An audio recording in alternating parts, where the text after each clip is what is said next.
है? जब सबकी जनसंख्या बढ़ रही है तो देवता लोग बांझ हैं क्या? उनका कोई परिवार नियोजन हो गया है? सृष्टि है परमात्मा की, बढ़ती जा रही है, बढ़ते रहेंगे। लेकिन हम लोगों को ज्ञान विवेक से काम करना होगा। 33 करोड़ देवी देवताओं की पूजा कोई नहीं कर सकता है, न कोई किया है। यदि कोई कर ले, कहे कि हम कर लिए हैं, हम करते हैं, हालांकि संभव नहीं है, लेकिन कुछ काल के लिए हम मानते हैं, ठीक। लेकिन उससे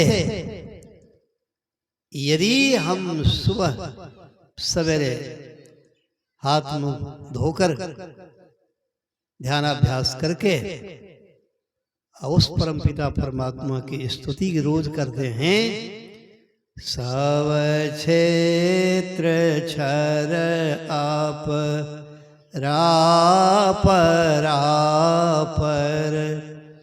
और अक्षर पार में, ये स्तुति है। यहां से स्तुति की शुरुआत है। कोई 33 करोड़ की पूजा किया है, यदि आप एक भी देवता की पूजा नहीं किए हैं, रोज सवेरे सवेरे यदि यह स्तुति करते हैं तो 33 करोड़ देवी देवताओं की पूजा का फल एकमात्र स्तुति से प्राप्त हो जाता है। अब क्या कौन सा काम करना चाहिए, आप निर्णय कीजिए। वो 33 करोड़ में कितना परेशान होना पड़ेगा? नहीं कर सकेंगे, नहीं कर सकेंगे। यहां मुसरी घरारी में रामकिशोर शर्मा जी थे, बहुत पुरानी बात है। तो वे अपने निवास प्रांगण में सत्संग करवा रहे थे। तो मधुबनी जिला के एक देवेंद्र लाल दास समस्तीपुर डीओ ऑफिस के बड़ा बाबू थे। तो ये रिटायर किए, वे वहां ज्वाइन किए। तो उनको कुछ गड़बड़ी थी, तो उन्होंने इनसे कहा, रामकिशोर शर्मा जी से, कि आप बड़े भाई हमारे हैं, आप तो रिटायर कर रहे हैं, हमारी यहाँ ज्वाइनिंग है, तो कुछ हमारे पेपर में गड़बड़ी है, तो थोड़ा आप हम पर भी कर दीजिए, हमारा काम करवा दीजिए। तो आप जो कहिएगा हम मान लेंगे। उनका तो कहने का कुछ आशय और था, जो कहिएगा हम हाँ, ये सुविधा शुल्क, जिसको घूस कहते हैं उसको हिंदी में सुविधा शुल्क कहते हैं। लेकिन रामकिशोर शर्मा जी बड़े अच्छे सत्संगी थे। इन्होंने कहा कि तो हम जो कहेंगे सो कर लीजिएगा। हाँ तो ठीक है, चलिए आपका हम काम कर देते हैं। काम कर दिए, हो गया काम। इनको सब जगह देखा हुआ था। तब कहने लगे कि तो अब बोलिए, अब तो आपका काम तो हम कर दिए, आप क्या करेंगे? उन्होंने कहा कि आप जो कहें हम वो करेंगे। इन्होंने कहा तो बस हमारे यहाँ पूज्य शशिकांत बाबा आ रहे हैं और उसमें आपको दीक्षा ले लेना। आप सत्संगी नहीं हैं, आप दीक्षित नहीं हैं, तो बस हमारी बात मानिए, आप उसमें आइए, दीक्षा लीजिए, हमारे सत्संग में 2 दिन तक रहिए, दीक्षा ले लेना आपको, और कुछ नहीं करना है। दीक्षा लेके आपको नियमित रूप से सत्संग ध्यान करना है, सत्संगी बनना है आपको, हम आपको ये बनाएंगे। इसमें उद्धार तो आपका होगा, उद्धार आपका होगा, हमको कुछ पुण्य हो जाएगा, गुरु महाराज की सेवा हो जाएगी। हम दीक्षा लेते समय प्रार्थना प्रतिज्ञा किए थे कि संत मत की उन्नति में हमेशा तन मन धन से मददगार रहेंगे, तो आप एक को दीक्षित करा देंगे, हम तो गुरु महाराज की सेवा हो जाएगी। एक व्यक्ति को यदि आप समझा बुझाकर संत मत में वैष्णव बनाकर दीक्षा दिला देते हैं, अब इसकी महिमा कितनी बड़ी है सो सुनिए। 1008 अश्वमेध यज्ञ करने का जो पुण्य होता है उस व्यक्ति को प्राप्त हो जाता है। एक व्यक्ति को यदि आप वैष्णव बनाकर दीक्षित करा देते हैं तो 1008 अश्वमेध यज्ञ का पुण्य आपको प्राप्त हो जाता है। कितना फायदा हुआ देखिए। संत मत में वही रास्ता बतलाया जाता है, खर्च कम नहीं के बराबर और लाभ ज्यादा, प्रॉफिट ज्यादा। तो ऐसा काम जो नहीं करेगा, नहीं करे तो उससे बुड़बक कौन होगा? उससे बुड़बक कौन होगा? उससे मूर्ख कौन होगा? उसी के लिए तब कहा गया, मूर्ख हृदय न चेत, जौ गुरु मिलहि विरंज समो, फूले फरे न बेत, जरत सुधा बरसहि जलत। तो सज्जनों, यह महिमा अभी आप सुने। स्तुति की महिमा कितनी बड़ी है। तो 33 करोड़ देवी देवताओं की पूजा का फल एकमात्र स्तुति विनती प्रार्थना करने से प्राप्त हो जाता है। इसीलिए स्तुति विनती के बिना कभी नहीं रहें। सब कोई बढ़िया से सुन लें। अब कहेंगे कि बाबा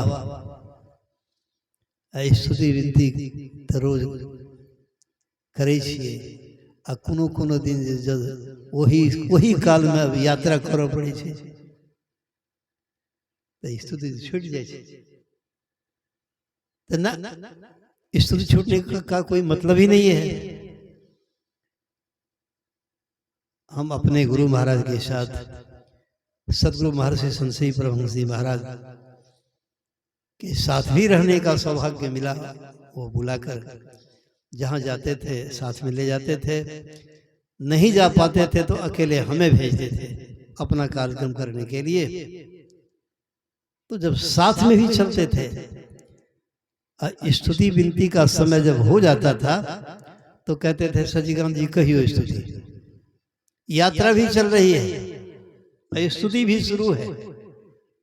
हाँ, क्या दिक्कत है? आप किसान वर्ग के लोग हैं, यदि मान लीजिए उसी समय भगवतियान का ताल है, हल भी जोत रहे हैं, सब क्षेत्र छरा परा परा और अक्षर पार कर सकते हैं। हाँ, अब धिया पुता को स्कूल जाना है, काम धाम में लोग जाएंगे, भोजन नहीं बनावेंगे तो कैसे गड़बड़ हो जाएगा। तो भोजन भी बनाइए, स्तुति विनती भी कीजिए। स्तुति विनती करते हुए आप यदि यात्रा करेंगे तो आपकी यात्रा मंगलमय होगी। स्तुति विनती करते हुए हल जोतेंगे, झाड़ू बहारू करेंगे। हाँ, गोपियां सब गाय दोहती थी, जय श्री कृष्ण, जय श्री कृष्ण, जय श्री कृष्ण, जय श्री कृष्ण। दूध की प्रत्येक धार में जय श्री कृष्ण। देखिए, झाड़ू लगाती थी, जय श्री कृष्ण, जय श्री कृष्ण, जय श्री कृष्ण। तो इससे फायदा क्या होगा? आप जो भोजन बनावेंगे, वो भोजन यदि कोई महासाकट भोजन कर लेगा तो उसको वैष्णव बनना पड़ेगा। उसका चारित्रिक सुधार होगा, उसकी आयु बढ़ेगी, धन समृद्धि में, सब कुछ में वृद्धि होगी। तो स्तुति विनती कभी मत छोड़ें, कहने का मतलब यह है, कभी मत छोड़ें, रोज करें। समय हो जाए शुरू कर दीजिए। आप कोई काम भी कर रहे हैं तो लेकिन ये काम कीजिए। हाँ, बहाना का तो कोई उपाय नहीं है। वो काने के मन तक में गड़ल कटकी, तो वो बहाना करने से तो क्या फायदा होगा? वहां चलता न कोई बहाना रहे, वहां तो बहाना नहीं चलेगा। इसलिए डरें और पूजा से 33 करोड़ देवी देवताओं की पूजा से अधिक महत्व है स्तुति विनती प्रार्थना का। तो स्तुति विनती जरूर करें और करें भी। एक बात और,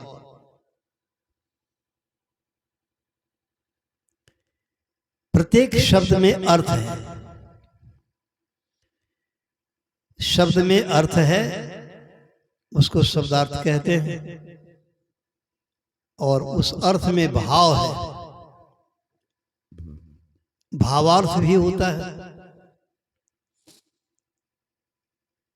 और उसमें लक्ष्य है। लक्ष्य में प्राप्तव्य सत्य छिपा हुआ है। स्तुति विनती जो करते हैं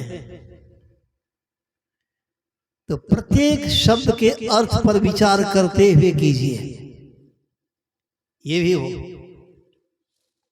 अब ऐसी बात नहीं कि मुंह अपना स्तुति कर रहा है और मन अपना कहीं है। इसीलिए कभी कभी गड़बड़ी हो जाती है। अब गा रहे हैं सूरत निरत के पार में, और नीचे कड़ी में कह दिया है अखिलेश हैं, विश्वेश हैं, सर्वेश हैं, सब पार में। गड़बड़ी हो जाती है। तो मनोयोग पूर्वक शब्द के अर्थ पर विचार करते हुए तो क्या होगा, आपका भाव ऐसा बन जाएगा, ईश्वर में आपका भाव होगा। जो जिसका ईश्वर में भाव हो गया, ईश्वर में भाव के द्वारा जो स्तुति विनती करते हैं तो उनको किसी चीज का अभाव नहीं होता है। याद रखेंगे आप, यदि भाव के साथ स्तुति करेंगे तो कभी कोई अभाव नहीं होगा। और नहीं तो जिसको सब कुछ है लेकिन स्तुति विनती प्रार्थना नहीं करते भाव के साथ, तो उसको दिन प्रतिदिन अभावे होते जाता है, वो अभावग्रस्त हो जाता है। इसलिए भाव पूर्ण होकर के स्तुति विनती प्रार्थना करें। गांव देहात में कितने लोग ऐसा भी करते हैं। अब स्तुति भी करते, सब क्षेत्र सरा परा परा परा और अक्षर पर है। एक पथिया कुटी तो नहीं मार के करें, बीच में कुटी देने क्या बात हो गई। तो मनोयोग पूर्वक भाव के साथ स्तुति विनती करें। हम लोग जो स्तुति सवेरे सवेरे करते हैं, थोड़ा सा मैं आज इस पर आप लोगों को सुनाता हूँ। स्तुति का अर्थ भी है, वो भी लेकर के देखना चाहिए। सब क्षेत्र का माने होता है सीधी बात। कितने कोई कुम्हार है, वो कहता है ई बाबा ई समूचा क्षेत्र हमरे छे, कुम्हार भी कहता है। और कोई डोम भी कहता है कि ई क्षेत्र हमरे छे। हाँ, कभी कभी तो कोई डोम दूसरे डोम के हाथ से अपना उस सब क्षेत्र को बेच भी देता है। ऐसा तो क्षेत्र का माने होता है खेत। क्षेत्रफल निकाला जाता है। तो क्षेत्र माने खेत। यह संपूर्ण संसार क्या है? क्षेत्र है। क्यों? तो दरअसल क्षेत्र कहते हैं 31 तत्वों के समुदाय को। वो 31 तत्व कौन से हैं?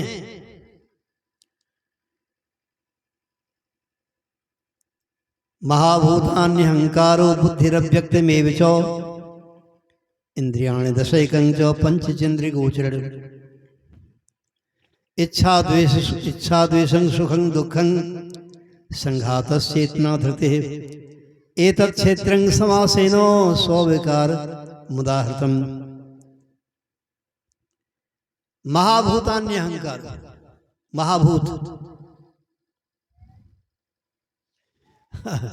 भूत शब्द से बड़ा लोगों को डर लगता है, भूत शब्द से बड़ा डर लगता है। नहीं नहीं, हम रात का नहीं जा करे कात उठा, भूत हाथ उठा, भूत सब रहे।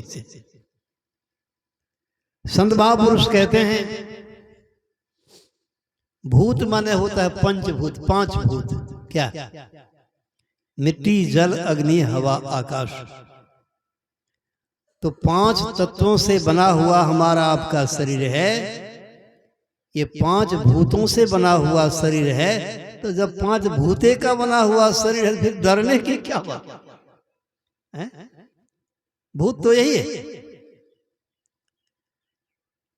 ममैवांशो जीव लोके जीव भूतः सनातन। भगवान कृष्ण कहते हैं गीता में, ममैवांशो जीव, जीव मात्र मेरा अभिन्न अंश है। जीवात्मा सर्वेश्वर का अभिन्न अंश है।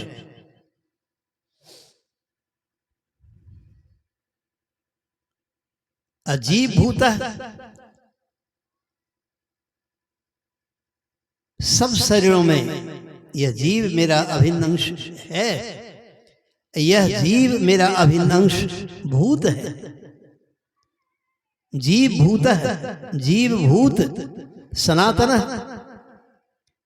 यही सनातन धर्म सिखलाता है कि संपूर्ण सृष्टि ईश्वरमय है।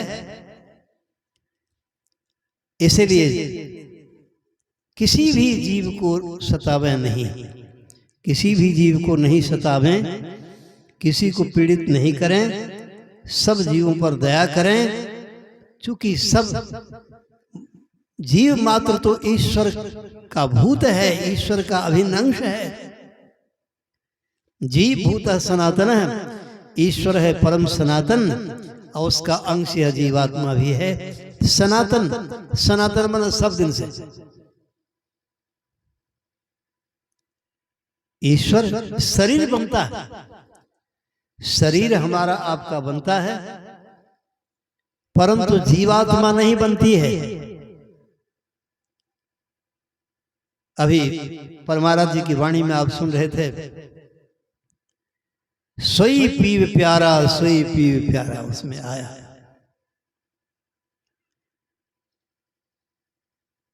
एक शब्द में आया है, जो जिंदों में रहकर न जिंदा कहाता, जो मुर्दों में रहकर न मुर्दा कहाता,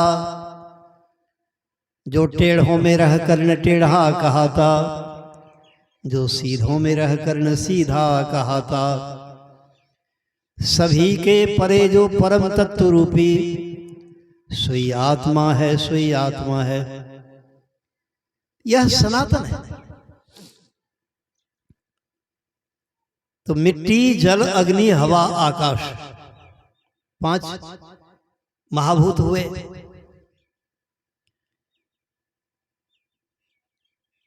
फिर बुद्धि, मन, अहंकार। महाभूतान्य अहंकारो,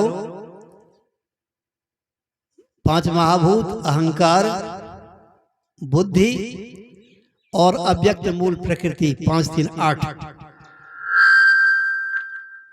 हाथ, पैर, मुंह, गुदा, लिंग, 5 कर्मेंद्रियां। आंख, कान, नाक, जिह्वा, चमड़ा, 5 ज्ञानेंद्रियां। 8 5 13। एक मन, 14। रूप, रस, गंध, स्पर्श और शब्द, 14 5 19। इस प्रकार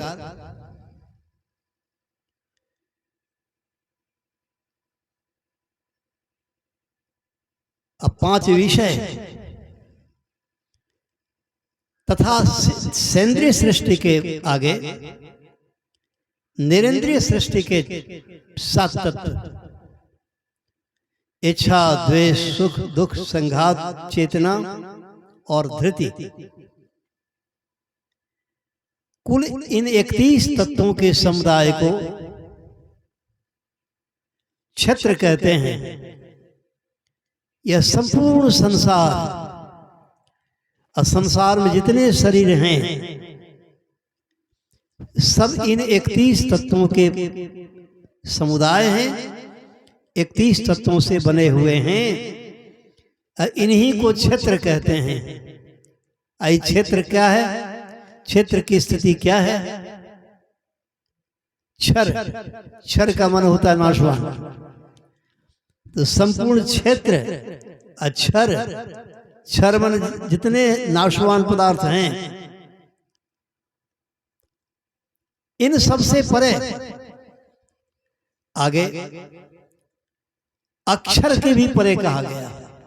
अक्षर, कभी किसी से कोई लेन देन करते हैं तो कितने लोग कहते हैं कि भाई कुछ लिखा पढ़ी कर ली